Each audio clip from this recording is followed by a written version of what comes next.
Welcome to Toffee Blue View, your source for all things Everton. I'm Gerry. Max and Terry are here.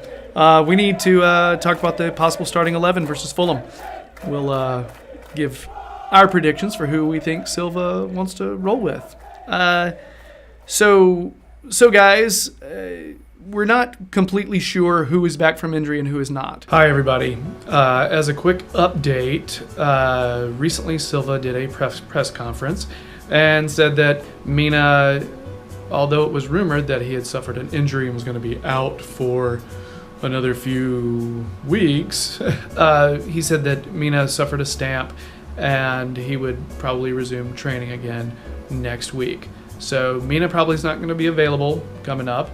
And he also said that Coleman should begin training again next week. And I believe he also said Jagielka has started training, but I don't know if he'll be available for this weekend. Gomez supposedly will start training next week as well. So, yeah, that's the most recent injury update. On with the show.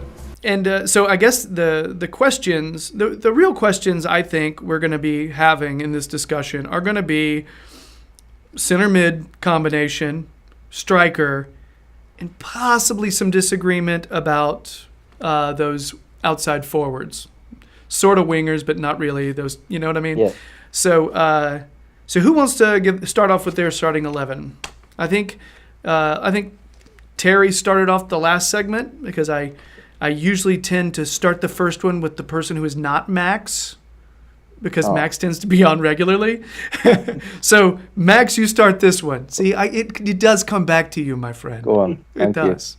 You're like, you might as well just said F off just now with your tone. in goal, the ever-trustworthy Jordan Pickford. Right back, John Joe Kenny. Centre-back pairing, I think it's a safer bet just to say Mina isn't playing.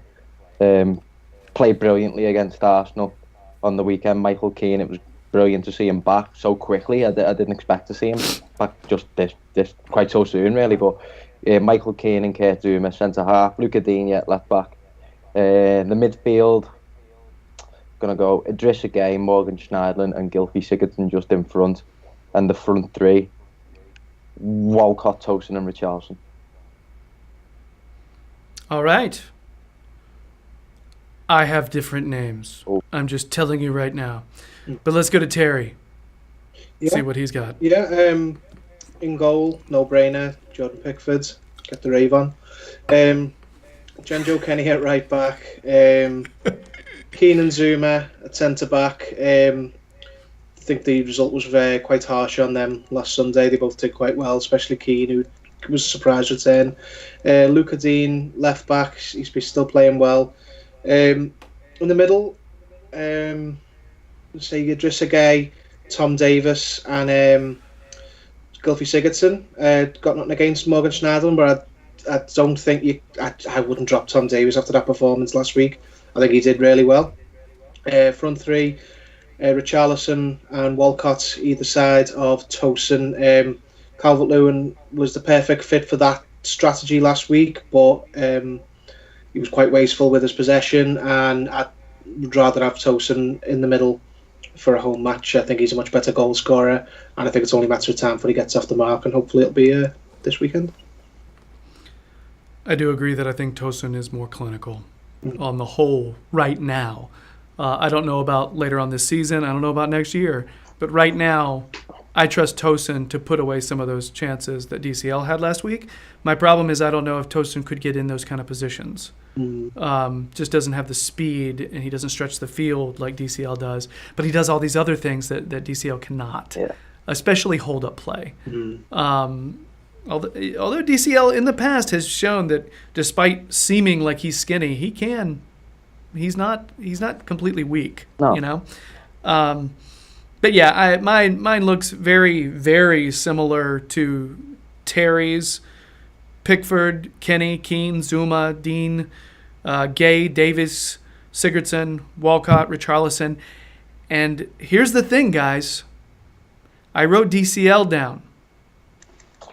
My only reason is because I just can't see him pooping all those opportunities the way he did last week. I can't. Yeah. The fact that those were really good opportunities and he managed to get there. Those through balls people were feeding him, he was showing off some of his speed, and that was impressive.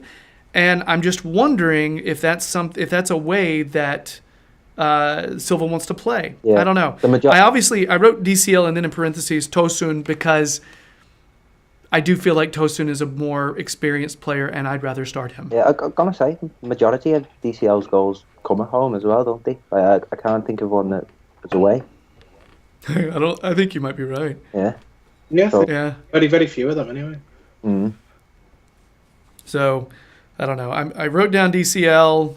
I'm not gonna sit there and cop out and say both of them, but yeah. So I'll stand by my prediction. Yeah. Even though it's probably wrong.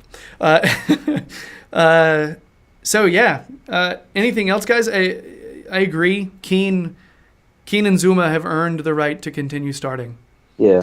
And I also I do think Davies played well last week. Just on Davies, right? Yeah, I do agree. I thought he had one of his better games against Arsenal. It's just with all these kinds of threats that pop up all over the pitch with Fulham, I think I'd feel safer having Morgan Schneiderlin in there rather than Davies. That's fair. You know, the ability to drop deep and track men and pick them up and just quell the threat before it even starts. That's what you get from Morgan Schneiderlin, and I'm sure by all means if Silva wanted Davies to do that, he'd dedicate his performance more to you know, digging in and being defensive, but you know, as we saw against Arsenal, his eye for forward passes looks strong at the minute. So I wouldn't be surprised if Davies does start. You make a good point about Schneiderlin, you feeling a little more. Because, I mean, he is just more defensively inclined than Davies. Yeah. You know, he just is. It depends on how much Silva respects that center mid grouping for Fulham. Yeah. But then again, I mean, we were playing a center mid pairing in Arsenal that is not awful, you know. So, yeah, I don't know, guys, but it wouldn't shock me to see Schneiderlin slip in there, especially just because he hasn't played recently, and I don't think he's played poorly when he's been in to merit a long stretch on the bench. No. Is it possible that he could come in for Gay? No, just to give Gay a rest? I think Gay had a fantastic game against Arsenal. Oh, he did. With the high press. I just think it's a lot more. It's a lot easier to bench the younger lad. Basically, I think in favour of the more experienced. You know, what is Schneider now? 27, 28, 29, something around there. So, I don't think Davies would be disheartened if he was put on the bench, really. He's still young at the end of the day.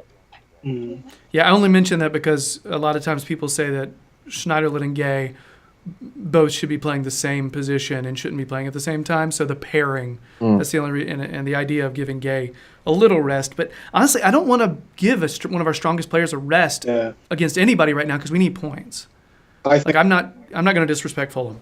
I think Gay is one of those players now. If he's fit, he plays. There's just like Coleman, like Pickford. I think it's either Gay and Schneiderlin or Gay and someone else. I don't think you'd rest Gay unless he's unfit. All right, guys. Anything else we need to cover about our possible lineup or possible subs coming up? I guess there's a possibility we see Bernard a little bit more. Yeah. Hope so. Never know. Yeah. Because I think everybody's been impressed with him so far. And his attitude seems great.